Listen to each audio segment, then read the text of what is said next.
Good morning, class. I apologize that I was unable to come to school today. So you are going to watch the video. I still expect you to take notes and then work on the homework during class. Please feel free to pause the video at any point if you need to finish copying down the notes. Here are your answers to last night's homework, which is solving systems algebra graphically. Remember, we need to graph both lines, find where they cross. Also remember that we learn these words consistent and independent or consistent and dependent. If they have one solution or they cross, they are consistent and independent. If they are parallel, they are inconsistent. And if they are the same line, then they are consistent and dependent. Here are the rest of your homework answers. Let me scroll down so you can see the rest of that one.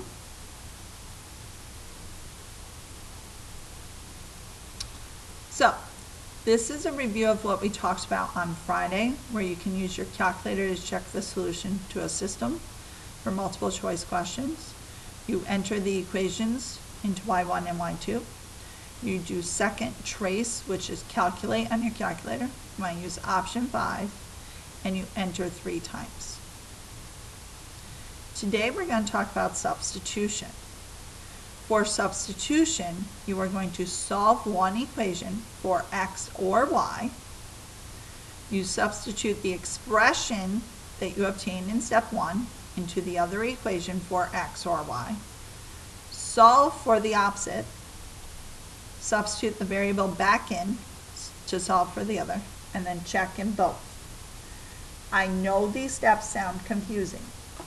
We will be doing several examples on the next slides. Again, if you need to finish writing this, feel free to pause the video.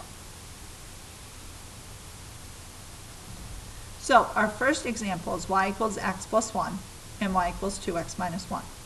I do not need to do step 1 because they're both already solved for y. In fact, I only need one solved for y.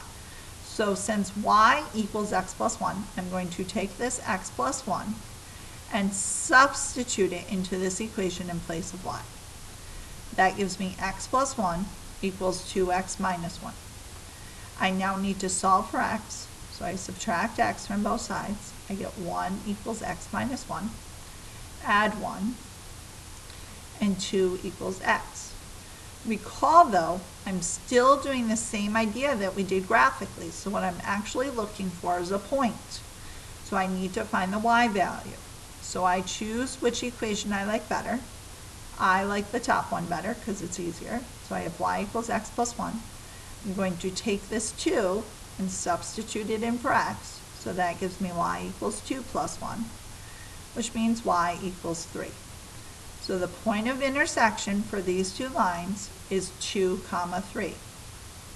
I need to check that in both equations, just like I did when I solved it graphically. So I start with my 2 equations. I'm going to substitute 2 for x, 3 for y. So that gives me 3 equals 2 plus 1, 3 equals 3. Substitute 3 in, so that's 3 equals 2 times 2 minus 1. 3 equals 4 minus 1. 3 equals 3. That is all the work that's necessary, and yes, I must show all of that. Again, if you need to, feel free to pause. Second example. Notice this is where it gets a little more complicated. However, this top equation is already solved for y for me. This bottom equation is not. However, that's fine, because what I'm going to do is I'm going to take what y equals and substitute it in for y. I must put that expression in parentheses because this is 2 times y. Y is all of that. So it's 2 times parentheses 1/2 x plus 4 plus 2x equals 2. I distribute, so I get x plus 8 equals 2x plus 2. and I'm sorry, I said equals 2x plus 2. It's x plus 8 plus 2x equals 2. I apologize for that mistake. Let's fix that. Going too fast, that's all. Now I'm going to combine like terms, 2x and x, because they're on the same side. So 3x plus 8 equals 2. Subtract 8. 3x equals negative 6. Divide by 3. X equals negative 2. I now need to find the y value. So I think that top equation is easier. So it's y equals 1/2 x plus 4. I'm going to substitute negative 2 in for x. So it's y equals 1/2 times negative 2 plus 4. Y equals negative 1 plus 4. Y equals 3. So the solution is negative 2, 3. I would do the check the exact same way I checked the previous one. So 2y plus 2x equals 2. So that's 2 times 3 plus 2 times negative 2 equals 2. That's 6 plus negative 4 equals 2. 2 equals 2. Y equals 1/2 x plus 4. So that's 3 equals 1/2 times negative 2 plus 4. 3 equals negative 1 plus 4. 3 equals 3. That checks. Again, you need to pause. Please feel free. Next example, again, I'm going to take 3x plus 8 and substitute it in. I would like you to pause, try this, and come back. I hope you have tried it on your own. I'm going to do the substitution. I get 3x plus 8 minus 3x equals 10. 3x minus 3x equals 0. So that gives me 8 equals 10. Hopefully you recall that if my variable is eliminated and I have an untrue statement, the answer is no solution. What does this mean? This means these lines are parallel. And if I rearrange the second equation by adding 3x to both sides, I get y equals 3x plus 10.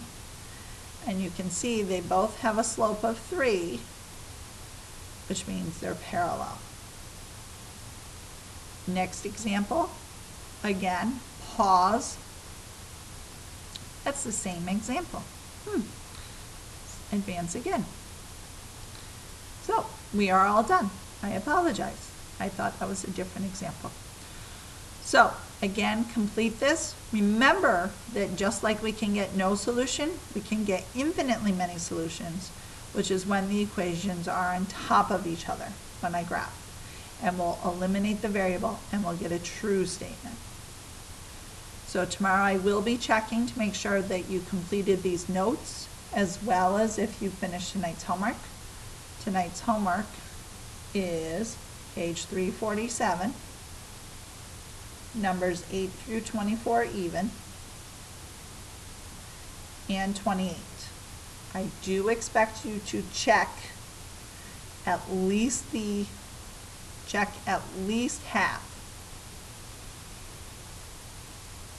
Okay, I will see you all tomorrow.